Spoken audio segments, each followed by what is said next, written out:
안녕하세요. 휴넷 에듀테크 연구소 홍정현 소장입니다. 오늘 아마 스테파니 남 대표님이 하신 거랑 저가 하는 거랑 미국에 출발하기 전부터 좀 얘기를 했었어요. 그래서 스테파니 남 대표는 좀 제너럴한 부분, 일반적인 부분 중심으로 정리를 하셨는데 아무래도 또 워낙에 테크놀로지다 보니까 테크놀로지라는 단어가 등장하겠는데 저는 조금 테크놀로지하거나 그리고 조금 더 변화하고 있는 것들에 대해서 키워드를 잡아서 전달해 드리려고 합니다. 총 9개 정도를 잡았거든요. 네. 일단 ATD가 주최하는 건 아마 잘 아실 거고 75회고 올해 크게 제너럴 세션이랑 그리고 컨커런트 세션 동시에 진행되는 게 있습니다. 그리고 엑스포 이 세 가지가 동시에 진행된다고 보시면 될 것 같고요. 올해는 정말 오바마를 위한 정말 ATD였던 것 같아요. 제가 줄을 한 1시간 반 이 정도 섰어요. 들어가는데 근데 뒤에 보시면 아시겠지만 줄을 1시간 반 정도 서서 들어가는 게 이 자리입니다. 오바마 여기 있거든요. 되게 아주 멀리. 근데 정말 그 세션 트랙 하시는 모든 스피커들이 오바마 너무 감동적이었다. 정말 되게 영향력 있는 사람들이 되게 감동적인 그런 뭐 이런 거에 많이 침투되어 있는 그런 세션이었습니다.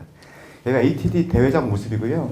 엑스포라고 있습니다. 엑스포라고 그 교육 전문 업체들이 와서 그 엑스포 행사를 하는 부분이에요. 이 크기에 한 8배 정도 되는 데서 크게 합니다. 근데 아까도 뭐 스테파니 남 대표님 얘기했지만 작년부터 좀 달라진 게 있어요. 과거에 제가 이제 뭐 6년째 가고 있는데 과거에는 여기가 컨텍스트 트랙이 많았습니다. 뭐 캠 블랜차드나 아니면 뭐 리더십 센터라든지 이런 데가 되게 많았거든요. 근데 작년부터 한 80% 이상이 다 IT 업체예요. IT 전시장인 것처럼 뭐 AI나 아니면 VR이나 이런 것들 다 보여주고 있어요. 좀 많이 변하고 있다는 거고요. 컨커런트 세션입니다. 동시에 진행되는 세션이고 혹시 만약에 ATD를 가시게 되면 이렇게 서 있는 데는 들어가시면 안 돼요.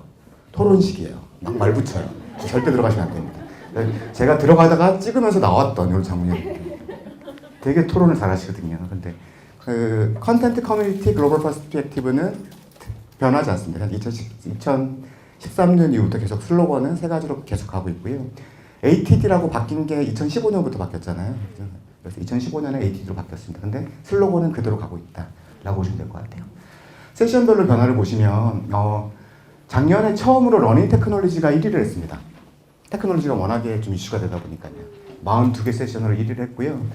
나머지 정통의 강의들이 있습니다. 리더십이라든지 교수 설계라든지 그리고 탤런트 매니지먼트 이런 것들이 전통의 강의 세션들이 많은데 올해는 좀 달라진 게 리더십이 또 제일 많았어요. 대부분 리더십 세션 중에 한 절반 정도는 어떤 거냐면 디지털 시대의 리더십이라는 주제였습니다. 아까 스테파니 남 대표가 하듯이요.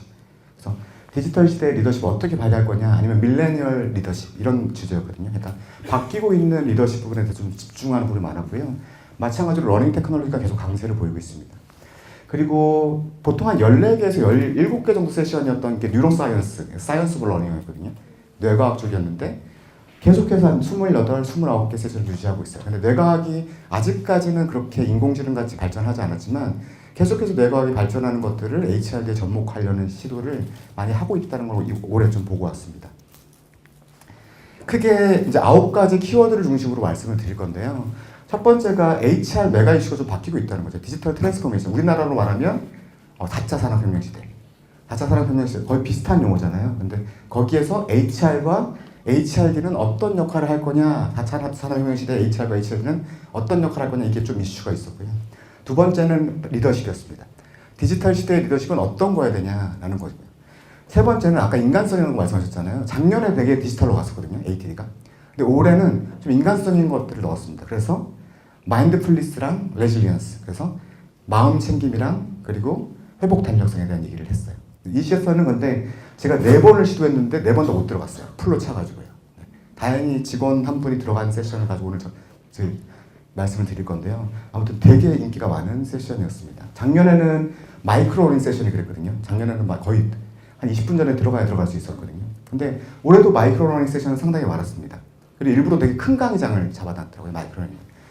근데 러닝 시프트, 학습 방식의 변화 부분은 3가지를 잡아왔는데 마이크로 러닝은 거의 대세가 됐다라고 보이는 것 같아요. 대부분의 세션, 여기에 키워드로 등장하지는 않지만 교수 설계라든지 뭐 7020이라든지 모든 세션에서 마이크로 러닝을 기본적으로 깔고 가는 듯한 느낌을 받았습니다. 두 번째는 702010에 대한 얘기고요. 그리고 경험학습에 대한 부분을 강조하고 있습니다. 명확한 모델은 서진 않은 것 같아요. 근데 자꾸 이쪽으로 인포멀 러닝으로 시도하려는 노력들이 계속 소개가 되고 있다고 보시면 될 것 같고요. 마지막으로는 학습전입니다. 학습한 거를 실행할 때 어떻게 해야 되냐, 러닝 트랜스퍼에 대한 얘기를 계속 하고 있습니다. 이제 아무래도 변하는 것들에 대한 얘기인데요. 넥스트 제너레이션 테크놀로지, 그러니까 이머징 테크놀로지에 대한 얘기인데요. 아무래도 가장 이슈가 되잖아요. 지금 AI, 인공지능을 어떻게 HRD에 접목할 거냐라는 개념을 XAPI라는 개념으로 계속 작년부터 이슈가 되고 계속 적용하고 있습니다. 이 XAPI라는 개념에 대해서 좀 설명을 드릴 거고요. AI라는 인공지능이 HRD와 결합되면 어떻게 변할 거냐. 근데 이게 한 5에서 7년 정도를 보고 지금부터 준비하고 있는 것 같아요. 미국에서. 저희도 늦지 않았습니다. 그리고 VR 게임 러닝 당연히 지금 이슈가 되고 있고 이 부분은 좀 솔직히 많이 놀랐습니다. 상당히 발전하고 있습니다. 그러니까 VR 게임 러닝을 작년도에는 저 컨텐츠만 들고 왔다면 지금은 플랫폼을 만들어서 교담자가 직접 만들어 볼 수 있게끔 하는 수준까지 기술이 좀 올라와 있습니다. 왜냐하면 VR이 미국 같은 경우는 되게 일반화되어 있거든요. 우리나라와는 달리.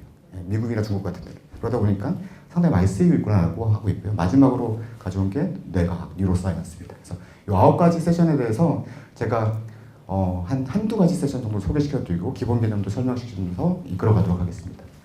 첫 번째가 마이크로러닝입니다. 거의 뭐 마이크로러닝 대세가 된 부분이고 작년도 사례를 좀 말씀드리면 제너럴 세션이 총 3개가 진행되는데 첫 번째, 첫날 그러니까 일, 월, 화, 수 이렇게 진행되거든요. 근데 월요일 날 제너럴 세션이 항상 첫 번째 키노트 스피치를 합니다. 그때 전에 여기 보니까 토니 빙엠 회장이거든요. ATD 회장이 나와서 올해 HRD의 글로벌한 이슈는 뭐뭐뭐다라고 항상 설명을 해주세요.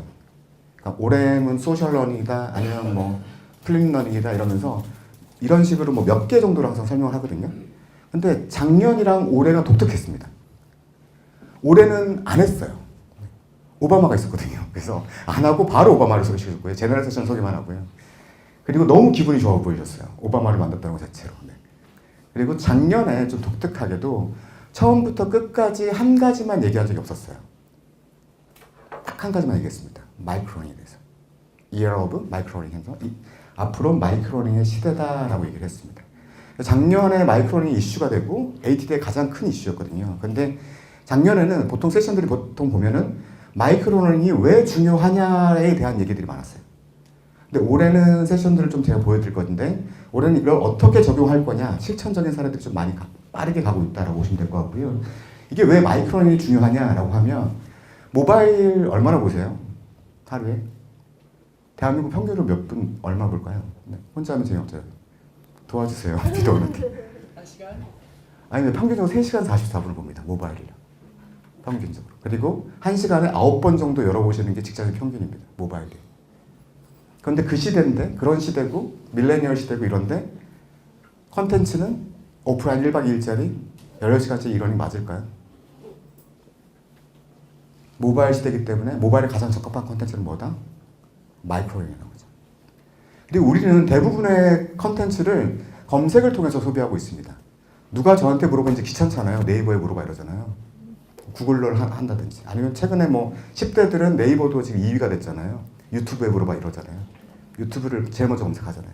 즉 컨텐츠를 알기 위해서 제일 먼저 하는 행동이 갑자기 인류 사회에서 검색이 되더라는 거죠. 근데 문제 해결 과정, 승진자 과정 검색에 걸릴까요? 안 걸리는 거죠. 짧게 쪼긴 2분에서 3분짜리 컨텐츠들만 걸린다는 거죠. 검색에 적합한 컨텐츠가 뭐다? 마이크로러닝이라고 합니다. 그 퀴즈를 하려면 유튜브에서 1위부터 50위까지 하는 컨텐츠들이 평균 시간이 얼마일까요? 네, 3분입니다. 2분 44초입니다. 되게 지금 현재 컨텐츠를 소비하는 방식들은 거의 3분 이내로 소비를 하고 있다는 거죠. 근데 우리는 고용보험 때문에 25분짜리 컨텐츠를 해야 되고 그리고 1박 2일짜리를 맞춰야 됩니다. 근데 그거는 이 시대에 안 맞다는 얘기죠. 물론 우리나라는 특성도 있는데 미국도 이렇게 하고 있었어요. 거기에 대한 어떤 반성이고요. 마지막으로 밀레니얼입니다. 밀레니얼 세대고 밀레니얼 세대는 디지털 네이티브이기 때문에 이 친구들은 너무 모바일이나 일단 영상, 짤방에 익숙하다는 거죠. 밀레니얼들의 맞는 컨텐츠가 뭐다? 마이크로러닝이라고 합니다. 마지막으로 한 가지 더 말씀드리면 아까 퍼스널라이즈 러닝 되게 중요하다고 그랬잖아요. 사람들한테 맞춰서 컨텐츠를 제공하려면 실제로 컨텐츠의 레고 블록화가 돼야 됩니다. 되게 잘게 쪼개놔야 된다는 거죠. 컨텐츠의 모듈화라는 건 어떤 의미냐면 3분 내지 5분짜리의 컨텐츠를 쭉 쌓아놓는 겁니다. 즉 우리는 일반적으로 배를 만들어 놓고 이걸 배워요 하잖아요. 교육에서. 그게 아니라 배를 원하는 사람들은 배를 레고 블록으로 해서 만들어주는 거고, 그리고 비행기를 원하는 사람들은 비행기를 통해서 만들어주는 겁니다. 그렇게 하려면 뭐가 필요하다? 잘게 쪼긴 컨텐츠가 필요하다. 마이크로러닝이 필요하다는 거죠. 그러니까 퍼스널라이즈 러닝을 하시려면 마이크로러닝을 되게 쌓아놓는 게 되게 중요합니다. 그래서 이런 모든적인 측면에서 봤을 때 마이크로러닝이 되게 중요하다고 얘기를 하고 있습니다. 올해 세션은 이걸 과연 그럼 마이크로러닝을 어떻게 어떻게 적용해야 되냐라는 얘기들이 되게 많았어요. 마이크로러닝이 알렌컴에서 정의하는 건데 프로그램을 짧게 재조직화하는 프로세스다라고 정의를 하고 있고요. 기술이 발전하고 최신 정보들을 실무적인 정보들을 요구하기 때문에 짧고 실무적인 교육이 필요해서 그래서 마이크로러닝의 시대다라고 얘기를 합니다. 그러면 교당자들은 반성해야 된다고 얘기를 하고 있고요. 이 세션에서는 학습자들은 마이크로러닝을 선호한다는 거죠. 짧은 컨텐츠를 선호하고 그리고 실무적인 컨텐츠를 선호한다 얘기를 하고 있고, 또한 기업 또한 비용이 적게 들어가고 사람들을 안 빼기 때문에 마이크로러닝을 선호한다라고 합니다. 그리고 대부분의 오프라인 교육들이 1년이 지나면 90%가 다 까먹는다고 하거든요. 그러다 보니까 이 마이크로러닝은 교육 담당자에 있어서는 학습자를 위해서나 스폰서를 위해서나 반드시 해야 되는 거다라고 얘기를 하고 있고요. 그래서 가장 좋은 컨텐츠, 가장 적용이 가능한 것들은 어떤 거냐라고 하면 첫 번째가 세일즈 교육을 얘기하더라고요. 왜냐하면 고객에 빠르게 대응할 수 있는 컨텐츠가 만들어주고 상품 교육이나 아니면 판매 스킬 교육에 효과적이다. 저희도 마이크로러닝 플랫폼을 팔고 있는데요. 가장 많이 요구가 들어온 데가 바로 여기입니다. 세일즈입니다. 세일즈 교육 쪽은 확실히 마이크로러닝이 효과적일 수 있다라는 거고요. 그리고 짧은 컨텐츠가 효과적인 직원 대상입니다. 즉 사무관리직이나 좀 어려운 개념을 알아야 되는 직원들보다 서비스직이나 실제로 현장 고객 응대직한테 더 어울린다라는 겁니다. 이런 적응을 해라라는 거고요. 그리고 85%의 고객은 상품의 동영상을 썼을 때 구매 의사를 보인대요. 그러다 보니까 고객을 대상으로 하는 컨텐츠도 어떻게 하라고 해요? 마이크로러닝으로 하라. 이렇게 세 가지 정도를 좀 먼저 적용해보면 좋다라는 세션이었습니다. 하나의 알렌컴에서 한 사례인데요. 아마 UI, UX에 대해서 좀 인사이트에서 가져와 봤어요. 어떤 거냐면 학습자의 입장을 고려한 UI, UX. 우리 지금 이러닝 사이트에 들어가면 당신의 수료율은 얼마고 이 수율은 얼마고 이렇게 또 그래프로 표시되잖아요. 지금 수강 중인 과목 이렇게 표시되잖아요. 그런데 이거는 메르케이에시라는 화장품 회사의 영업사원 대상의 마이크로러닝입니다. 그래서 로그인을 하자마자 어떻게 하냐면 당신이 팔아야 할 거 이렇게 떠버립니다. 즉 실무적으로 바로 떠버리는 거죠. 당신이 팔아야 할 거. 그래서 이 컨텐츠가 한 3분에서 5분으로 돼 있어요. 클릭을 하면 이 상품에 대한 상세한 정보까지 다 연결이 되어 있습니다. 토론방도 있고요. 그리고 이 사람이 어떻게 판매 상황에 따라 시나리오까지 이렇게 UI, UX로 되어 있습니다. 클릭을 하면 판매 상황에 따라서 내가 이 상품을 어떻게 팔아야 되는지에 대해서 또 마이크로러닝이 제작되어 있습니다. 역으로 보면 또 고객 상황에 따라서도 나열되어 있어요. UI, UX가. 즉 고객이 피부가 건성이에요 라고 하면 건성에 따라서 팔아도 좋은 것들 컨텐츠들이 쫙 나열되고요. 그리고 고객 성향, 지름신이 있는 좀 고객이에요 라고 하면 그 번들링으로 팔아라 막 이런 얘기를 하고 있거든요. 그런 식으로 그 학습자가 교육 환경이 아니라 실제 환경에 맞는 지금 UI, UX를 구현했다라고 해서 인사이트가 있는 것 같아서 가져와 봤습니다. 카라 토거슨이라고 이제 가장 좀 요즘 핫한 분이세요. 마이크로러닝을 완전 뜨신 분이죠. 이분은 좀 자신감이 붙으신 것 같아요. 그래서 아예 마이크로러닝에 대해서 5분 이내로 소비될 수 있는 컨텐츠라고 정의를 내려버리고 있습니다. 그래서 5분 정도의 동영상, 5분 정도의 이러닝, 그리고 3에서 5페이지에 정리된 문서, 그리고 이 한 개의 인포그래픽이 마이크로러닝이다라고 아예 정의를 해버립니다. 그리고 직장인들은 보통 4분 정도만 하루에 뺄 수 있다라고 얘기를 하고 있습니다. 그러면 어디서부터 마이크로러닝을 적용해야 되냐라고 하면 크게 봤을 때 개인의 니즈와 조직의 니즈가 있잖아요. 조직의 니즈가 있고 공통된 니즈가 있고 개인이야 자기개발 쪽이고 조직의 니즈는 아마 윤리경영이나 뭐 성희롱 교육이나 이런 그 필수적인 교육을 되게 원하는데 컴플라이언스 교육, 즉 필수 교육을 먼저 마이크로러닝 하는 게 좋다라는 겁니다. 왜냐면 이게 학습 동기가 낮기 때문에 이쪽부터 먼저 짧게 교육하는 게 되게 중요하다. 그래서 마이크로러닝 접근할 때 컴플라이언스 트레이닝 정도를 시도하는 것이 좋다 얘기하고 있고요. 조금 많이 발전된 것 같아요. 그래서 마이크로러닝을 체크한 우리가 컨텐츠가 있고 우리 교육 프로그램이 있으면 마이크로러닝을 이 체크리스트에 따라서 이게 많으면 마이크로러닝을 먼저 적용하라는 겁니다. 즉 예를 들어서 컴플라이언스 교육과 관련돼 있다. yes. 이 색깔에 있는 것들이 마이크로러닝에 적합하다는 겁니다. 색깔 치는 게. 예를 들어서 컴플라이언스 교육과 연관되어 있으면 마이크로러닝 적합하다는 거고, 그리고 컨텐츠가 작은 단위로 나누기 힘든가? 아니다라고 하면, 작은 단위로 나눌 수 있다고 하면 마이크로러닝 적합하다는 겁니다.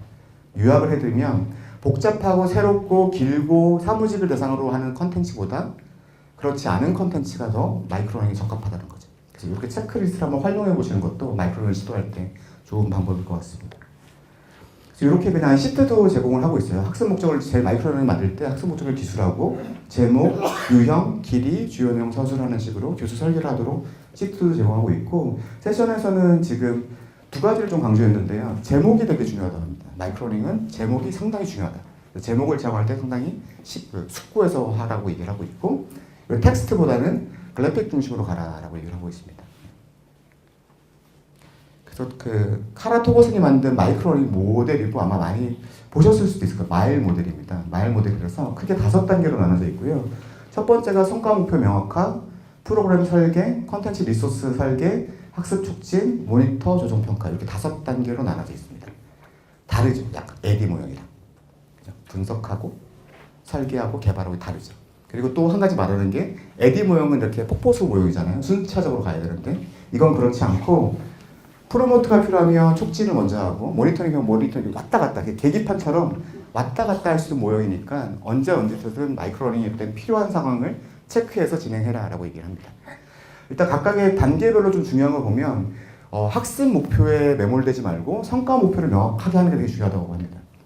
마이크로러닝 할 때 성과에 더 집중하라는 거죠. 어떤 거냐면 잠재 고객에 대한 컨설트적인 세일즈 스킬 향상, 이게 궁극적으로 이 교육이 원하는 성과 목표라는 거죠.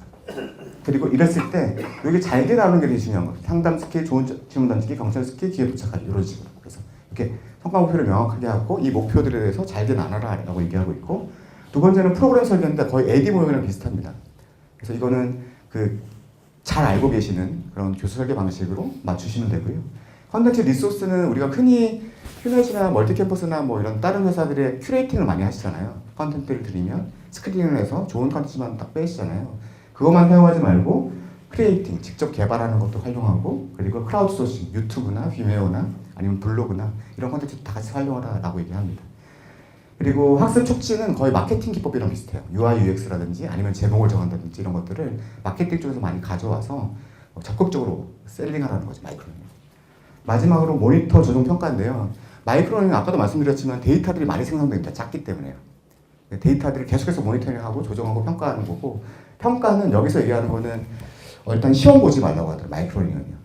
마이크로러닝 시험은 좀 지양하는 게 좋고, 대신에 게미피케이션 방식 있잖아요. 포인트를 준다거나 아니면 배지를 준다거나 이런 방식으로 하는 게 더 효과적이다라고 얘기를 하고 있습니다. 잠시만요. 좀 들어와서.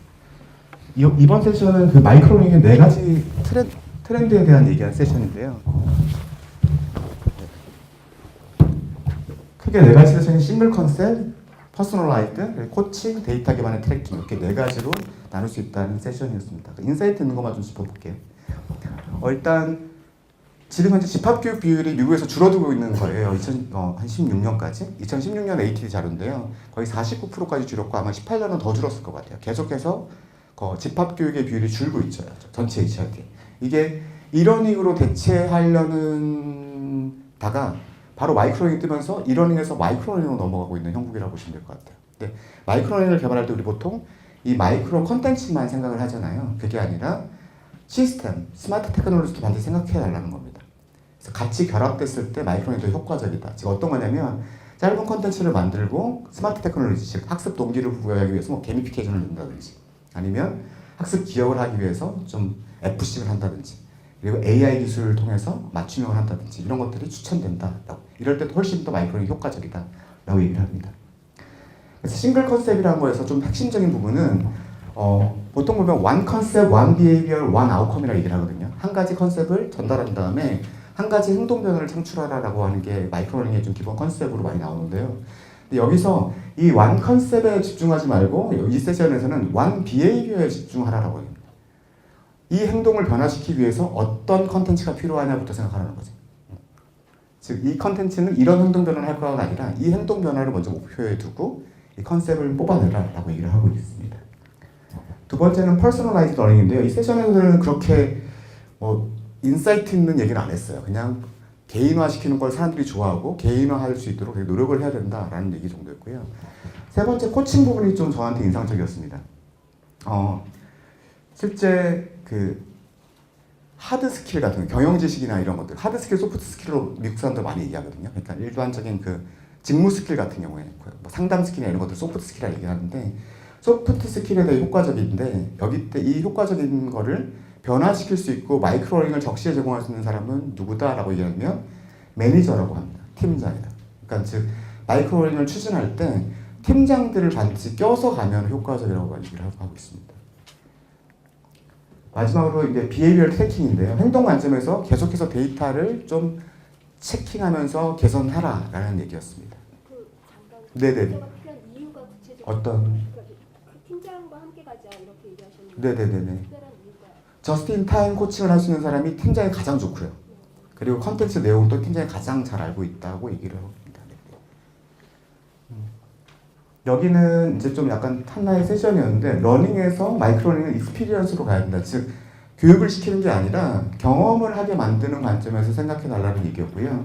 보통 보면 줄이 무려 5분에서 7분 정도로 마이크로러닝을 하잖아요. 그게 아니라 하나의 주제, 바이트 사이즈라고 많이 하거든요. 한 번에 한 입에 소화할 수 있는 컨텐츠. 그래서 하나의 주제라는 걸 항상 생각하라는 얘기고 여기는 익스피리언스에서 학습자를 되게 중심을 줍니다. 즉 형식을 우리가 동영상으로 만들까? 아니면 블로그로 만들까? 이렇게 생각하는 게 아니라 학습자가 가장 많이 활용하는 채널을 생각하라는 거죠. 학습자들이 블로그를 많이 하면 블로그를 주고 아니면 학습자들이 정말 나이가 드셔서 뉴스페이퍼를 좋아한다. 오프라인 걸 그럼 뉴스페이퍼도 마이크로러닝이라고 얘기를 합니다. 그러니까 채널과 적시에 공급할 수 있는 거. 그리고 교육적인 관점에 빠지지 말고 비즈니스 임팩트나 ROI를 반드시 생각하라. 이건 뭐 일반적인 얘기 많이 나오는 겁니다. 재밌는 사례는 이게 챗봇인데요. 어떤 거냐면 리더십 챗봇입니다. 리더십에 대한 챗봇인데 마이크로 코칭이 가능한 챗봇인데 이렇게 여기 엑스포에서 본 거예요. UI UX를 활용해서 어떻게 얘기를 하면 이렇게 답변이 나오는 겁니다. 이때는 어떻게 코칭을 해야 돼? 라고 하면 여기서 얘가 음성인식이래요. 자연어 인식 기술로 계속 답변을 하는 거고요. 되게 반가웠던 게 이분이 한국인 대표였어요. 그래서 여기 카카오톡이랑도 연동이 된다고 합니다. 이런 것들도 한번 참고해 보시라고 제가 가져왔습니다. 두 번째는 7020과 익스피리언스, 그러니까 경험학습에 대한 얘기인데요. 왜 인포멀 러닝을 활용해야 되냐라는 세션이었고 그렇게 자료는 되게 좋았는데 내용으로 이렇게 그 강의를 잘하지 못하는 세션이었어요. 근데 자료는 좀 괜찮은 것 같아서 가져와 봤고요. 왜 인포멀 러닝을 활용해야 되냐? 일단 사용하기 편하고 예산이 되게 없잖아요. 그리고 실용적이고 학습자 지향적이다. 그리고 그 한 사이즈, 모든 사이즈에 다 맞춰놓는 건 교육이 아니고요. 그리고 스마트한 업무를 지원한다. 성장 지향적이다. 즉 서로 학습하고 경험을 통해서 학습한다는 성장 지향적인 마인드셋이다라고 얘기를 하고 있고 결과 지향적이다라고 하기 때문에 인포멀 러닝을 해야 된다라고 해서 13가지 정도를 쭉 나열해 주는 세션이었습니다. 좀 강조했던 것들을 보면 버디업 해가지고 교육에 왔을 때 친구를 붙여주는 것만으로도 학습이 효과적일 수 있다. 인포멀 러닝. 친구들 이렇게 둘씩 묶어주는 것만 해도 효과적일 수 있다는 얘기고요. 소셜 쉐어링을 좀 강조를 많이 하더라고요. 마이크로 블로깅이나 비디오를 서로 공유할 수 있는 카페라든지 이런 것들을 만들어주면 되게 효과적이다라고 얘기를 하고 있고 COP 많이 하잖아요. COP들을 많이 구성하는데 교담자가 강제적으로 구성을 하지 말고 자발적으로 하는 게 당연히 맞겠죠. 관심사를 바탕으로 하는 게 효과적이다라는 얘기를 좀 강조했었습니다.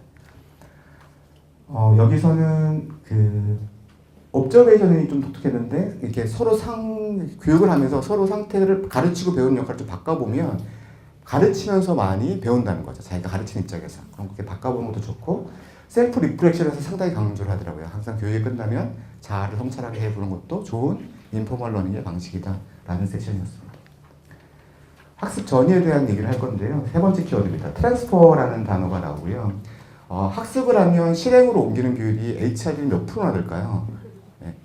여기가 나오는 게 맥시멈 해줘도 20%밖에 안 된다는 거죠. 근데 트랜스퍼라는 단어가 운송시키다는 거잖아요. 만약에 운송회사에서 20%라고 얘기하면 이 회사는 정말 이상한 회사 아니냐라고 얘기하는 거죠. 근데 우리 HR더들이 그래서 더 반성해야 된다라고 얘기를 하면서 세션을 시작했고요. 여기는 네덜란드에서 회사인데 한 3년 정도를 계속해서 최고의 회사로 교육회사로 했던 회사래요. 근데 되게 네덜란드에서 권위 있는 회사에 대한 세션이었어요. 그래서 지금 한 6개월 2016년에 7가지 학습 전이 영향을 미치는 요인을 되게 광범위하게 조사를 한 거죠. 뭐 행동과학자나 HR 담당자, 그다음에 사내 조직 구성원이나 학습 전이 전문가를 대상 구성을 했더니 학습 전이와 관련된 7가지 팩터에 대해서 이렇게 나열을 하고 있습니다. 소셜, 테크놀로지, 스테이크홀더. 그 중에서도 가장 3가지를 되게 중요하게 트라이앵글이라고 뽑는데요.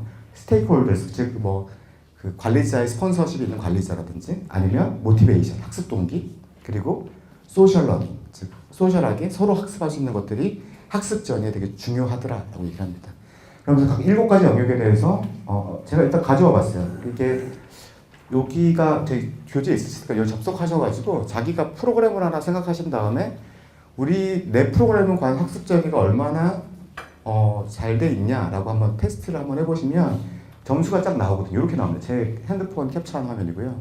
근데 그닥 그렇게 인셋 그래프하게 나오진 않지만 참고할 만한 정도입니다. 그래서 여기서 좀 낮게 나오는 점수다라고 하면 이렇게 돌아가시면서 스테이크홀더 먼저 관리해야 되겠네. 학습 전이가 안 되니까 아니면 인텐서티를 먼저 관리해야겠네. 이런 식으로 왔다 갔다 하면서 관리를 하라라고 얘기를 합니다.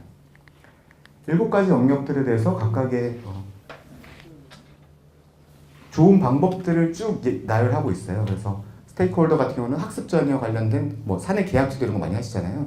그런 게 의외로 효과적이다라고 얘기를 하고 있고 학습자들을 다음 학습의 트레이너로 활용하면 학습 전에 되게 효과적이라고 합니다. 왜냐하면 학습자가 현장에 가서 실무를 해봤기 때문에 다음번 교육 때 그 강사로 참여하면 되게 효과적이다라고 얘기를 하고 있고 인테그레이션 해가지고 학습 전이만 시키라고 하는데 이 HR들이 보통 그냥 알아서 하세요라고 한다는 거죠. 차라리 오히려 CEO나 아니면 임원들한테 학습한 거를 학습 전이에 필요한 시간과 예산들을 지원해 주는 것도 학습 전이를 위해서 되게 좋은 방법이다라고 얘기를 하고 있습니다. 그리고 모티베이션은 다 얘기를 할 수 있을 것 같고요. 인텐서티에서 여기서도 똑같이 얘기를 하는 것 같아요. 러닝 트랜스퍼의 효과적인 방법이 아까 좀 비슷하죠. 연속적인 학습이 아니라 3시간, 4시간이 아니라 짧게 여러 번 하는 게 중요해요. 마이크로 러닝으로 접근하는 게 중요하다라는 거고 모멘트 오브 니즈, 즉 학습자가 처음 학습할 때, 더 알고 싶을 때, 적용을 할 때, 문제가 있을 때, 변화가 필요할 때 이런 각각에 맞춰서 컨텐츠를 제공하는 게 좋다. 그러니까 간헐적으로 제공하는 게 좋다라고 얘기를 하고 있습니다. 소셜은 커피 타임이라든지 이런 거 일반적인 얘기도 좀 나왔고요. 테크놀로지도 조금 이 부분은 생각만 하고 계시는 것 같아요. 그래서 이 테크놀로지도 활용하면 좋다라고 얘기를 마쳤었습니다. 두 번째는 이제 코칭 갭인데요. 코칭에 있어서도 학습 전이가 일어나지 않는다라는 거고, CEO의 96%가 내가 코칭 교육에 투자하면 가장 중요한 게 비즈니스 임팩트다라고 얘기를 하는데요. 그런데 실제로 CEO들은 고작 내가 비즈니스 임팩트를 확인한다, 비즈니스에 대한 효과를 확인한다는 8%밖에 안 된다는 거죠. 두 번째로 중요한 건 ROI인데 투자 대비 효과가 많이 나와야 되는데 74%가 CEO가 중요하다 생각하는데 내가 확인하는 사람은 4%밖에 안 된다는 겁니다. 어떤 의미냐면 비즈니스 임팩트와 ROI 중심으로 우리 프로그램들이 설계가 되지 않는다는 거죠.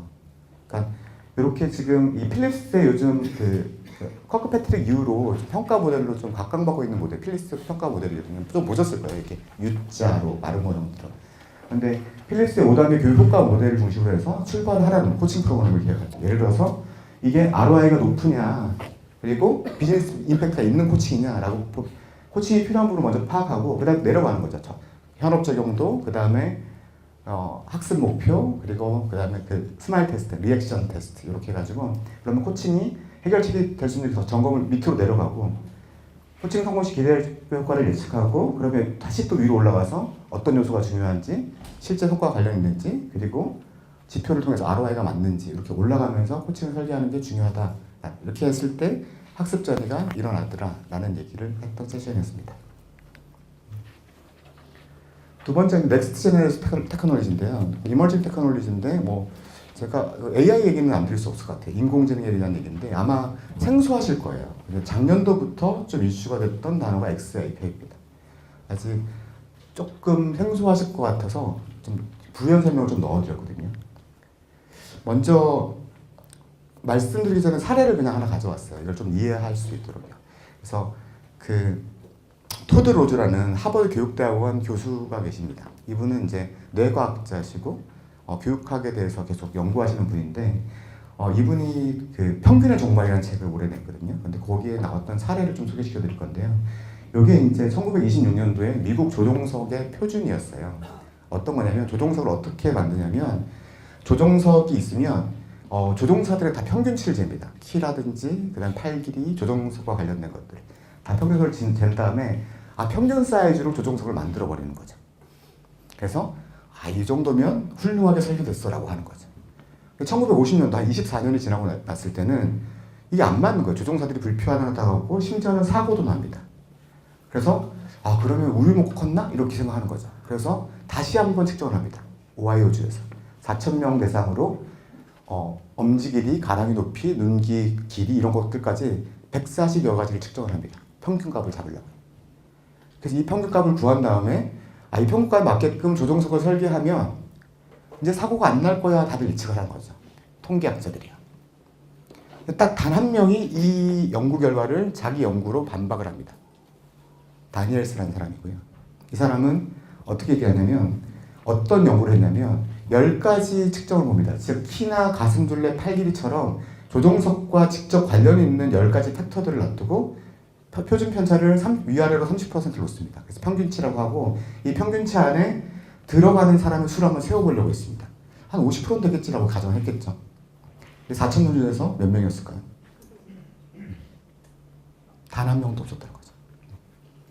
이렇게 만들어 놓으면 단 한 명도 맞는 조종석이 아니라는 거죠. 그리고 이번에는 그러면 10개 너무 많으니까 3개만 뽑아보자라고 해서 10개 항목의 평균치를 구한 다음에 4,000명이 평균치 안에 들어가는 사람을 재봤습니다. 셋 다 평균치에 들어간 사람. 3.5% 되지 않다. 그러니까 평균치로 조종석을 만들어봤자 불편하다는 거죠. 즉 많은 사람들이 평균적 인간의 관점을 취하는데 이는 함정이다. 평균적인 조종사를 찾기는 불가능하다. 그 이유는 신체 지수의 극도의 다양성 때문이다 라고 결론을 내립니다. 제가 이 말씀 드리는 건 뭐냐면 어떻게 보면 HRD도 우리 교육도 교실도 비슷하지 않을까요? 평균적인 학생을 가정하고 밀어넣기식이잖아요. 근데 우리 이 방식, 교실 방식이요. 우리나라에 온 지 얼마 안 됐습니다. 1893년에 원산학교가 우리나라 최초 학교예요. 산업화 시대이기 때문에 학교를 밀어넣는 거예요.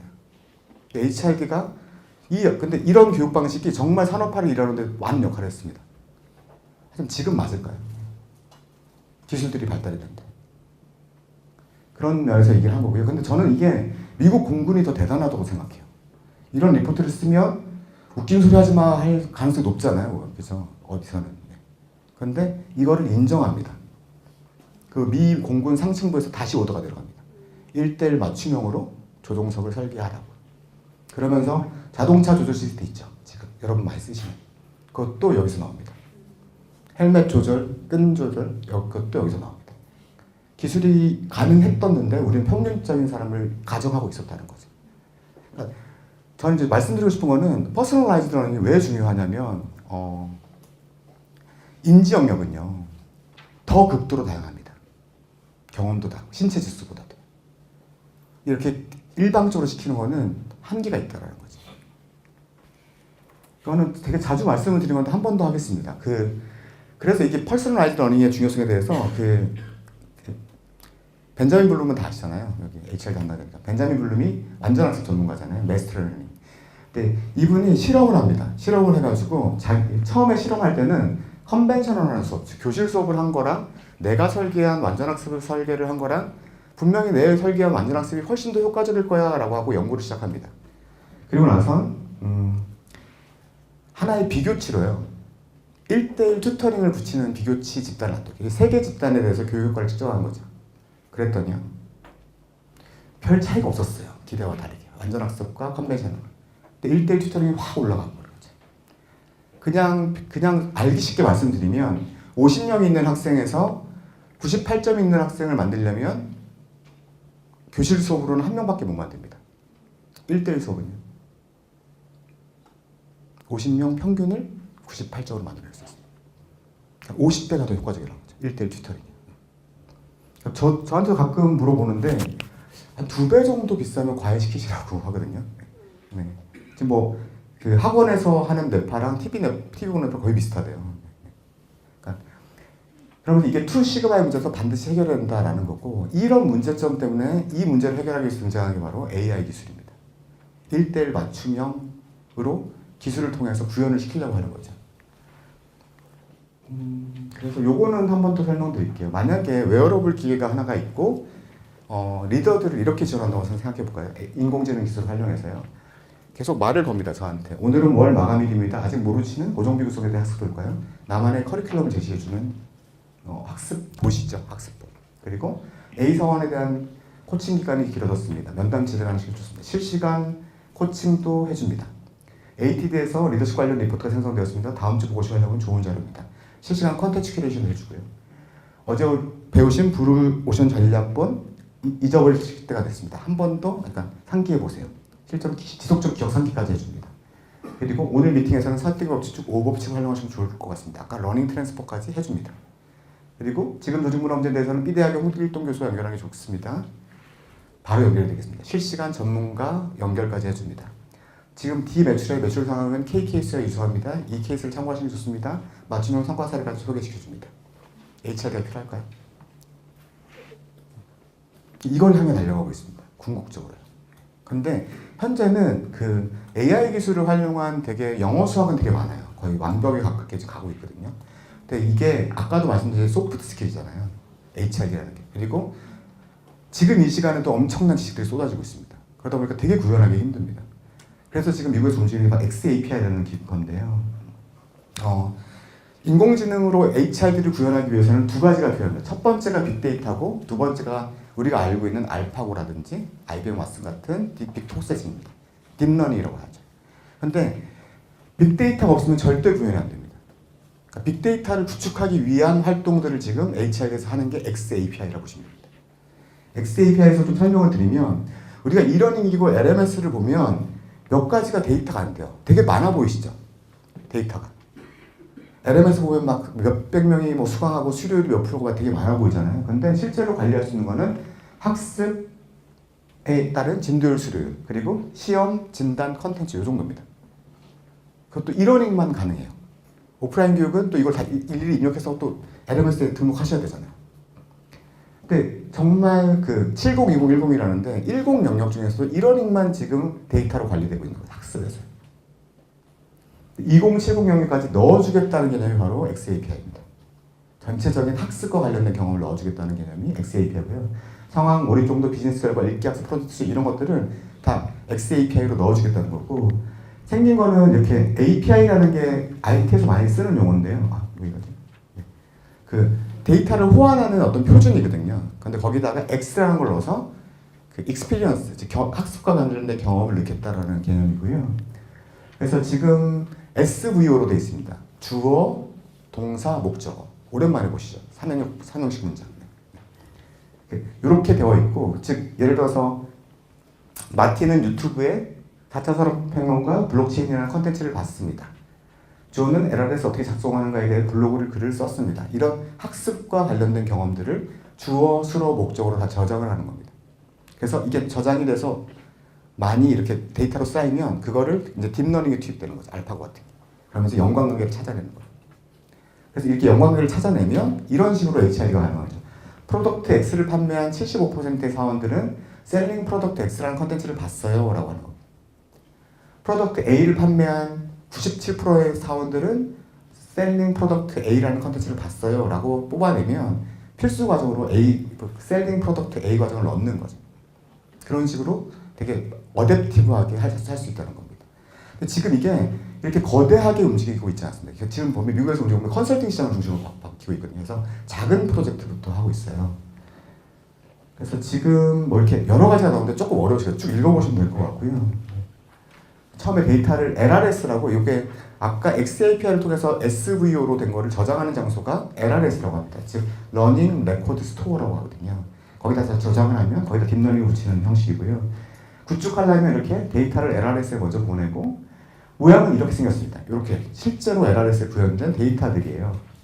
메리가 완성했어요.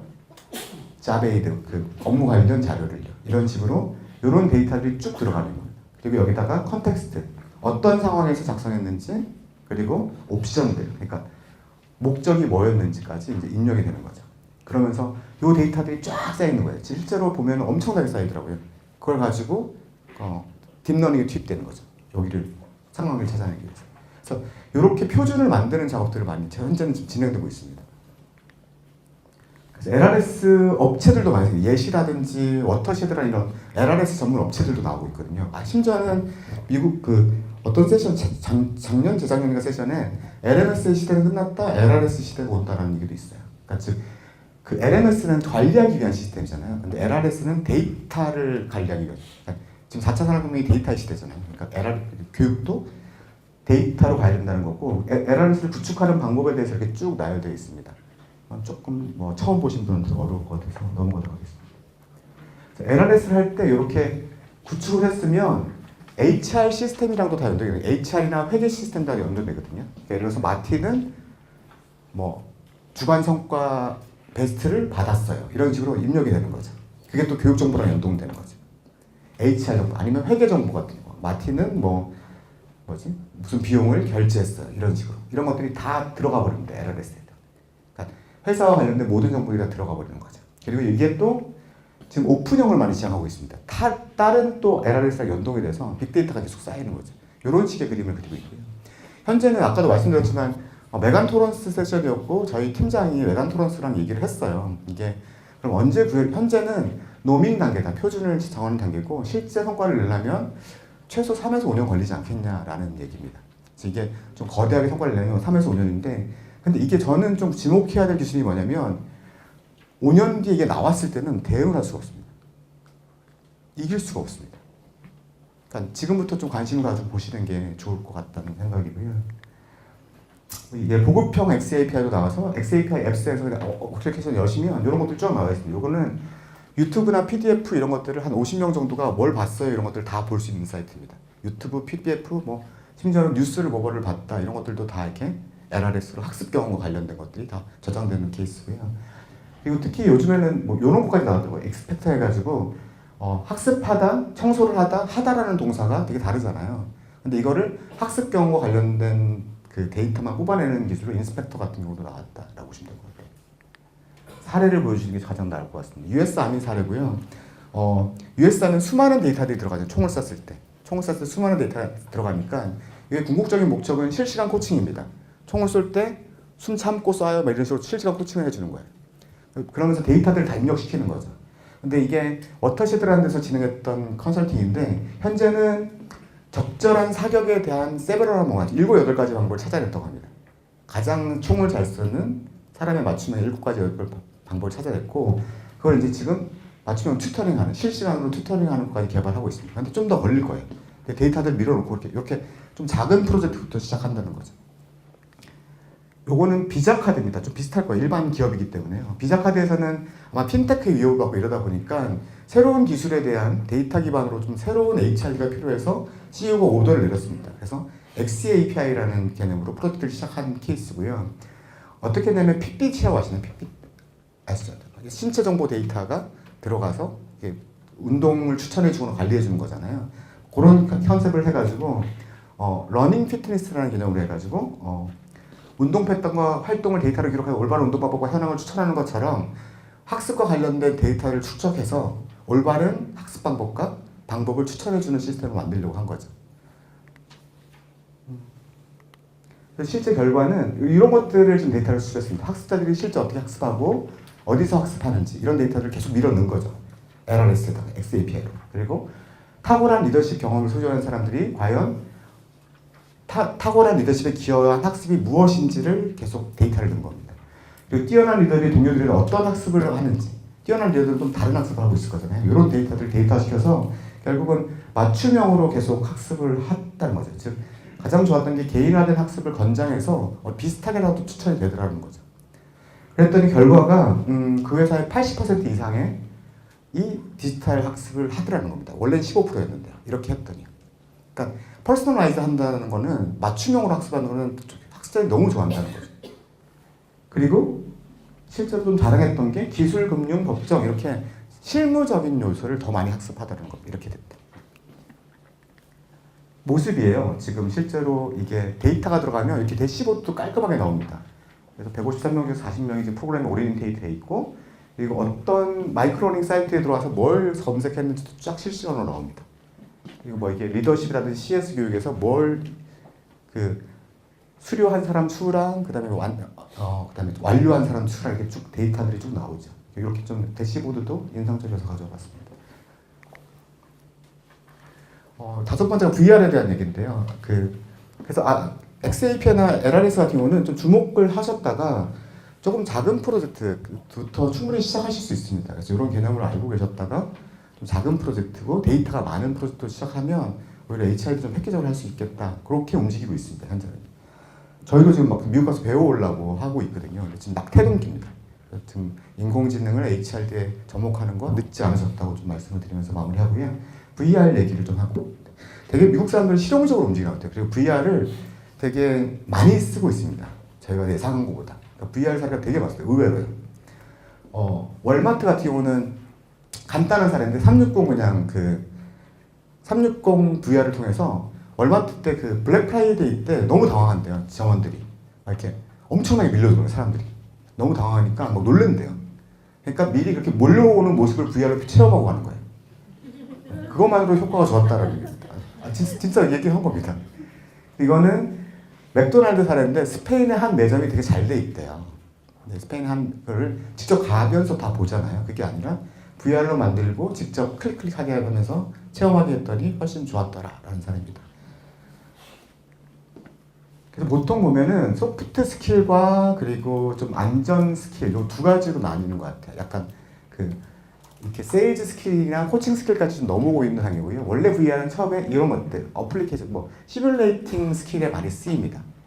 그래서 화재 예방, 탈출 방법, 아니면 기계 활용법 이런 것들을 많이 쓰였는데 최근에 이렇게 소프트 스킬까지 좀 넘어오고 있는 좀 모양을 보인다라는 거고, 요거는 NFL, 즉 미국 미식축구에서 사례로 쓰고 있는 건데, 미국 미식축구팀 프로리그 5개 팀과 대학팀 9곳이 활용하고 있고요. 이 프로그램을 썼더니 VR로 훈련하는 거죠. 쿼터백이 되게 중요하거든요. 아마 남자분들은 잘 아실 거예요.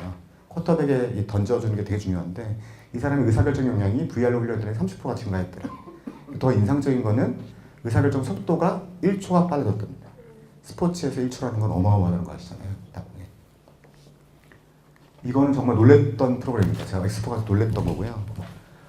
스킬리틱스라는 회사고 이게 VR이 이렇게 발전했나? 라고 생각할 정도인데 어떤 모습이냐면 이게 기내에서 뒤에 음식 뽑는 그런 승무원들을 교육하는 프로그램이에요. 그래서 음식이 있고 물도 있고 콜라도 있고 다 이렇습니다.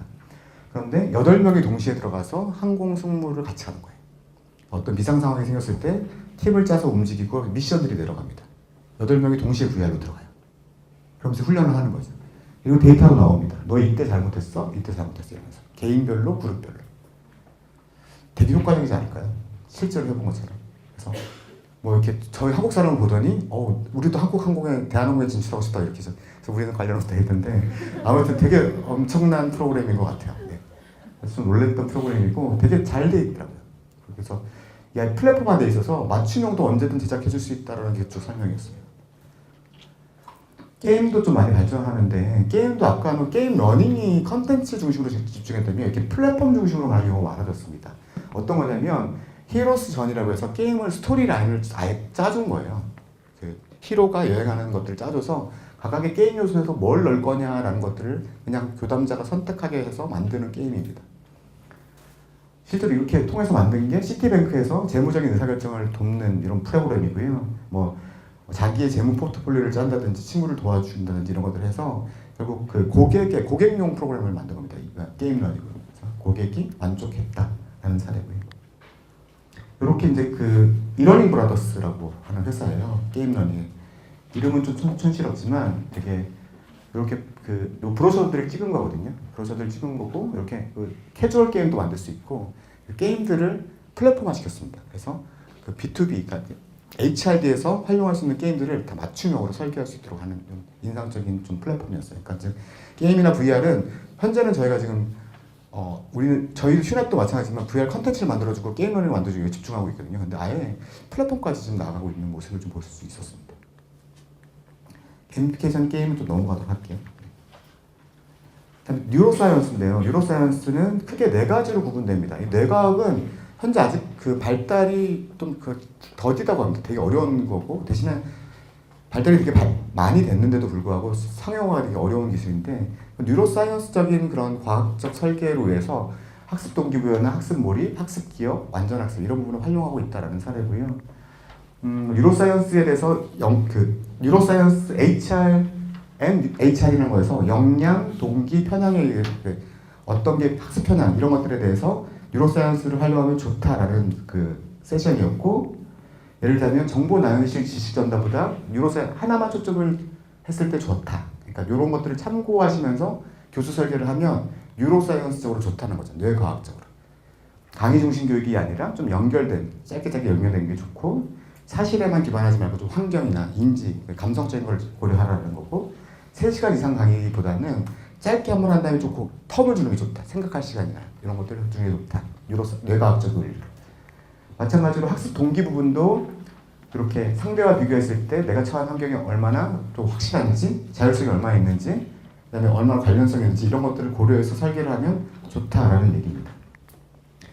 그 다음에 이제 밀레니얼 세대가 되다 보니까 일의 의미를 되게 중시하거든요. 일단 일의 의미를 찾는 것이 가장 중요한 3가지 요소 안에 든다는 게 74%, 자신의 기술이 의미 있는 일에 사용하고 싶다가 94% 이런 식으로 밀레니얼들이 이 비율이 훨씬 높아졌습니다. 그래서 미닝풀 워크 모델이라고 해서 3가지가 되게 중요하다라고 얘기를 하고 있고요. 그 셀프 자기 효능감 그리고 일 자체가 또 가장 좀 매력적이어야 되고 그리고 밸런스 균형이 맞아야 된다는 거죠. 그러면서 이 세션은 이렇게 얘기를 하면서 이제 그 신경과학 쪽이 나오는 것 같아요. 호르몬 부분이 나오면서 좀 더 과학적으로 접근하려는 거고 도파민이라는 호르몬은 원팅이랑 관련된 겁니다. 내가 원하는 것들이 그러니까 도파민이 분비되면 내가 원하는 것들에 대해서 나온다는 거죠. 그리고 오피오이드는 자기가 좋아하는 것들. 오피오이드가 분배가 되면 지금 이 학습자의 상태가 좋다라는 겁니다. 그리고 옥시토신이 분배가 되면 연결, 즉 신뢰라든지 아니면 공감 이런 것들이 많이 있다라는 거죠. 근데 이 3가지 중에서 가장 옥시토신이 가장 많이 발전됐대요. 그래서 이건 옥시토신이 분비되면은 신뢰라든지 연결성이 되게 높아진다라고 얘기를 합니다. 그래서 한 가지 세션이 더 있었는데 옥시토신이라는 세션이었고요. 이게 이제 폴 자크 교수의 팩터라는 거에서 그러니까 옥시토신이 많이 분비되는 상황이 언젠가를 연구한 거예요. 그래서 신뢰가 언제든 향상되냐라고 해서 8가지 정도의 이렇게 팩터들을 나열해서 이게 얼마나 관련성이 있느냐라고 얘기를 하고 있습니다. 정말 놀랬던 거는요. 옥시토신으로 기가 막히게 맞췄습니다. 앞에 영어를. 놀랬습니다. 정말. 옥시토신 X, E 빼고는요. 이 X고요. 이렇게 옥시토신이거든요. 정확하게. 정말 대단하다라는 것을 감탄을 했던 세션인데요. 아무튼 이런 행동들이 신뢰를 증진시킨다는 얘기입니다. 8가지 행동. 즉 뜻밖의 상황에서 대중적으로 성과를 인정한다라는 것과 이런 행동이 신뢰의 61%를 설명하다는 거죠. 그러니까 이런 행동들을 했을 때 리더들은 더 신뢰를 얻을 수 있다는 거고 좀 높았던 거는 커뮤니케이션 많이 하시면 좋고 그리고 구체적인 목표를 설정하고 도전을 유도하는 것들이 오히려 신뢰 형성이 되게 좋다는 거죠. 72%가 신뢰를 설명할 수 있다고 합니다. 되게 과학적으로 설명하는 거죠. 옥시토신이 분비되는 양에 따라서. 이런 접근 방법이 되게 많이 시도가 되고 있다라고 보시면 될 것 같아요.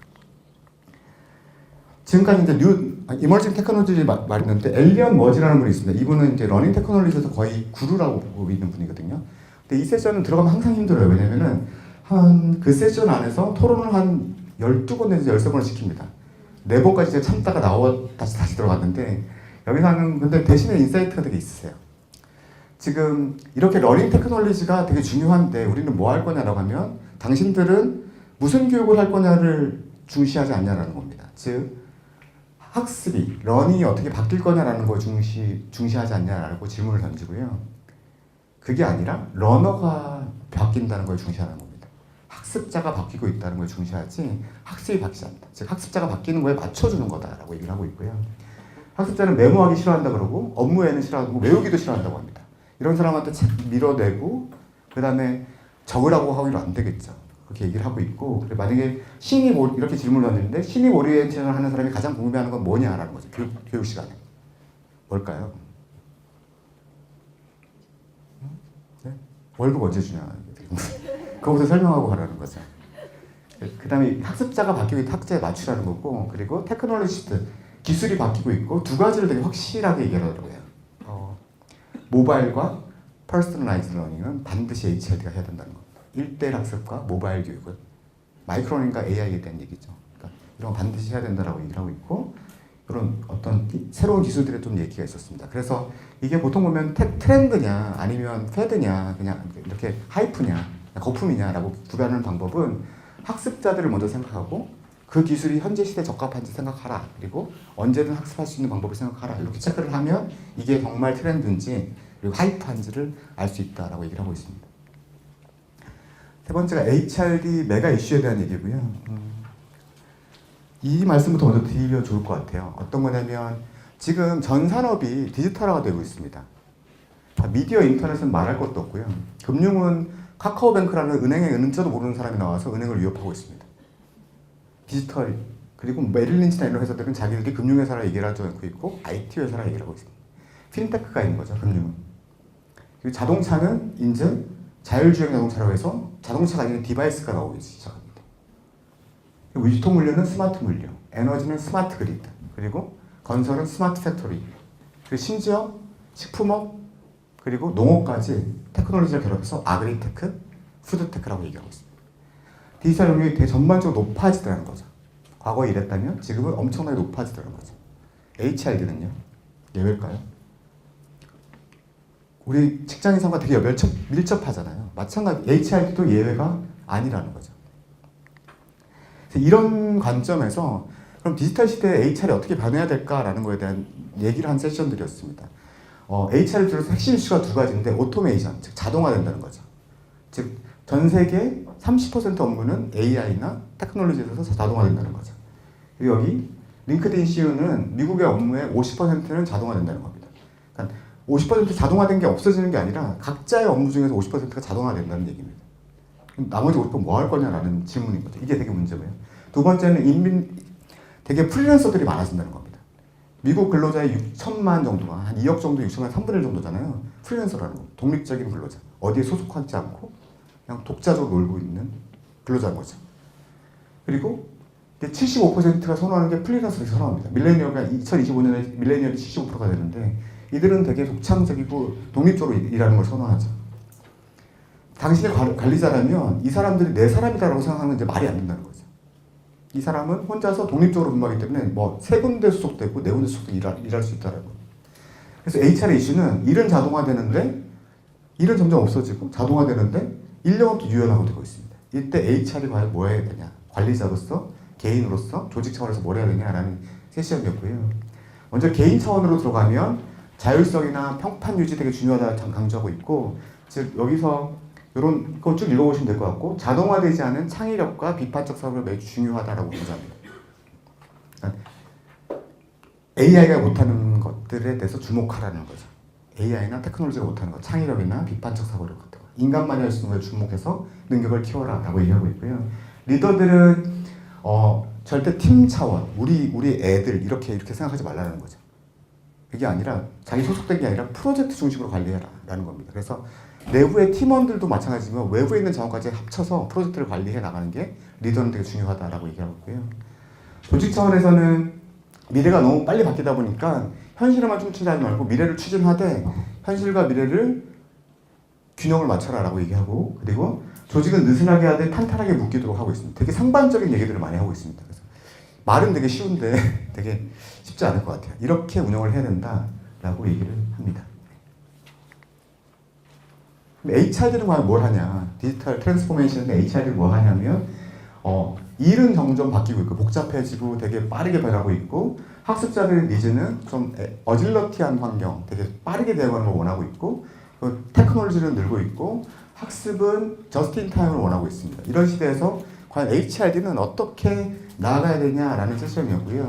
일단 무엇을 가르쳐야 되냐라는 거부터 먼저 얘기를 하더라고요. 그래서 과거에는 이렇게 좀 통제지향적이고 품질 관리 중요하고 루틴하고 프로세스가 중심이었던 업무였다면, 최근에 변하는 것들은 자동화되고 디지털이 중요하고 투명성이 중요하고 일의 의미가 중요하고 그다음에 테크니컬이 중요하고 애자일 단계가 중요하다라고 얘기를 하거든요.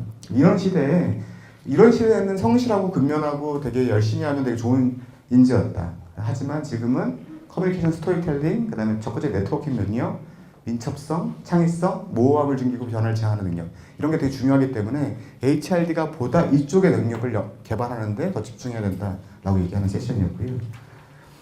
그래서 과거에는 컨텐츠 담당자, 컨텐츠를 다 내 거다라고 하는 담당자가 아니라 이제 외부 컨텐츠를 다 관리하는 거죠. 컨텐츠 큐레이터가 돼야 되고 프로그램 관리자, 프로그램을 관리하는 사람이 아니라 소셜 러닝, 즉 상호간에 일어나는 것까지 다 관리할 수 있는, 인포멀하는 것까지 다 관리할 수 있는 사람이 되라고 하고 있고요. 학습 혁신가 그리고 전문가가 아니라 이제 연결가가 되라라고 얘기를 합니다. 나머지는 뭐 당연한 얘기들을 하고 있습니다. 이건 DDI 아까 나와서 얘기한 거고, 여기서 제가 디지털 영역만 좀 뽑아서 발췌를 해드릴게요. 아까 스테파니 안 대표님이 설명하신 부분이고요. 주로 이제 디지털 프로그레스, 즉 디지털 발전을 위해서 아까 미래형 역량을 쫙 내려주셨잖아요. 그 중에서도 6가지를 발췌한 겁니다. 디지털이 발전하려면 필요한 역량 6가지고요. 그 중에서 일단 디지털 사비, 그냥 디지털에 대해서 되게 민감한 것만 능력이 아니라 지금 좀 부족한 게 디지털 사비와 360 띵킹이 아직 우리한테 부족하다. 종합적인 사고. 그러니까 디지털 기술에 대해 민감한 것과 그리고 종합적인 사고를 앞뒤로 종합적인 사고를 할 수 있는 게 부족하다. 이 부분은 좀 집중해야 될 필요가 있다라고 얘기를 하고 있습니다. 그래서 일단 디지털 시대의 리더십은 어디서부터 출발할 건가라고 하면 당연히 역할을 정립하고 그리고 새로운 리더상을 정립하라라고 얘기를 하고 있고, 뭐 좀 독특한 거는 doing 디지털이 아니라 being 디지털이에요. 아예 디지털로 바뀌어야 된다라고 강조를 이렇게 DDI에서 하더라고요. 어떻게 실행할 거냐라고 하면 HR 관점에서 그냥 내부에 있는 육성을 디지털 육성할 뿐만 아니라 외부에서 어떻게 데리고 올 거냐도 고민하라라고 객관적으로 하는 거고, 그리고 온오프란 새로운 접근 방식, 디지털에 맞는 접근 방식을 활용해야 된다라고 얘기하고 있습니다. 데이터 사비 프로파일 해가지고 이게 이것도 그냥 쭉 보시면 될 것 같아요. 좀 시간이 거의 다 돼서 넘어가도록 하겠습니다. 그래서 여기서 한 가지 인사이트는 데이터만 강조하면 안 된다. 데이터 사비한 리더를 하기 위해서는 데이터만 강조하는 게 아니라 데이터가 정작 중요한 게 아니라는 거죠. 리더로서 어떤 공감 능력, 연결, 협업 능력이 더 중요하다는 겁니다. 디지털 시대. 그래서 이런 것들을 더 강조하고 데이터를 모으더라도 그 데이터를 볼 줄 아는 사람이 되게 중요하다고 강조합니다. 그래서 그런 것들에 대해서 데이터 삽이라는 게 빅데이터, 인공지능을 많이 활용하는 사람이 아니라 정확한 데이터에 대해서 이해를 하고 그리고 이거를 다 협업하면서 풀어줄 수 있는 사람을 말한다라고 얘기를 합니다. 그리고 인공지능에 대한 준비도는 반드시 필수다라고 하면서 모든 데서 인공지능을 되게 강조하더라고요. 반드시 알아야 된다, 리더들이. 21세기형 리더 해가지고 아까 지금까지 8가지가 전부 다 디지털이었어요. 근데 정말 반성을 했는지 아니면 마인드풀리스 그리고 레질리언스 이런 것들의 인간성에 대해서 좀 주목하는 게 보였고요. 특히 이런 세션들이 너무 인기가 많았습니다. 이번에. 그래서 마인드풀리스 같은 경우는 그 SIY라고 구글에서 차드 멍타니로 4년 전인가 한국에 오셨어요. 그래서 SIY라고 해서 Search in Yourself 해가지고 내 자신의 내면을 찾아서라는 프로그램을 해서 구글에서 되게 성공한 프로그램이었거든요. 한국에서도 관련도 하셨고요. 근데 그게 지금 이제 뜨는 겁니다. 그 ATD에서. 그러니까 약간 너무 디지털로 가다 보니까 결국 내 자신을 찾아라라는 거고, 디지털 시대의 리더십은 이타심, 동정심, 마음챙김, 전혀 디지털과 관련 없는 것들이 더 중요하다는 거죠. 이 세션에서는. 그래서 마음챙김이란 뭐냐, 마인드풀리스란 뭐냐는 거는 지금 현재를 살고 현재에 집중하는 겁니다. 이게 왜 그러냐면 혼란스러우시잖아요, 여러분들 다. 너무 스트레스 받고 항상 온데 있잖아요. 계속 문자 날라오고 모바일로, 그죠? 네, 팀원이나 상사들한테, CEO한테 문자 날라오고 카톡 오고요. 그리고 되게 오버로드가 된 정보들을 받고 있는 거예요. 되게 혼란스러운 거죠. 너무 정보가 많고 너무 연결돼 있다 보니까. 그래서 47% 정도가 집중력 부재 상태래요. 그러니까 그럴수록 집중력 부재가 아니라 현재와 나에 집중하라는 개념입니다. 그래서 프로그램이 그렇게 크지는 않습니다. 지금 뭐 이런 상황이 73%, 65%, 60% 이런 데니까 대부분 이렇게 좀 마인드풀하지 않은 상황이다 이런 얘기고요. 그러다 보니까 간단합니다. 프로그램은 거의 이런 거예요. 호흡을 하고 술을 좀 센 다음에 1부터 센 다음에 그 다음에 다시 혼란이 오면 다시 호흡을 하라. 그러니까 즉 좀 떨어져서 지금 너무 복잡하게 흘러가니까 좀 떨어져서 나한테 집중하는 시간을 가져라 라는 얘기입니다. 근데 이게 아마도 지금 디지털 시대의 중요한 부분이고 여기에 따른 여러 가지 기법들을 설명하는 세션이 많았습니다. 회복 탄력성인 부분이고요. 이것도 마찬가지로 비슷하게 나온 것 같아요. 디지털 시대니까 너무 실패가 많은 거예요. 그러니까 실패를 극복하려면 회복 탄력성을 가져야 된다는 얘기죠. 그래서 회복 탄력성을 갖기 위해서 일단 비주얼라이제이션, 즉 영상이나 이미지 트레이닝이 중요하고 회복 탄력성, 멘탈 레질리언스, 즉 정신적인 회복 탄력성이 중요한데, 그래서 5가지 정도가 있다라고 얘기를 하고 있습니다. 커미트먼트 필요하고, 자기 감정을 통제하는 거 필요하고, 그리고 나 자신을 믿고, 그리고 집중하고, 그리고 모티베이션, 내가 동기가 넘치는 게 되게 중요하다라고 얘기하면서 마쳤습니다. 되게 짧지만 시간이 별로 없어서 되게 스킵해서 나갔는데요. 일단 장시간 이렇게 디브리핑 들어주셔서 감사드리고, 아마 더 좋은 자리에서 또 뵐 수 있도록 기원하면서 마치도록 하겠습니다. 감사합니다.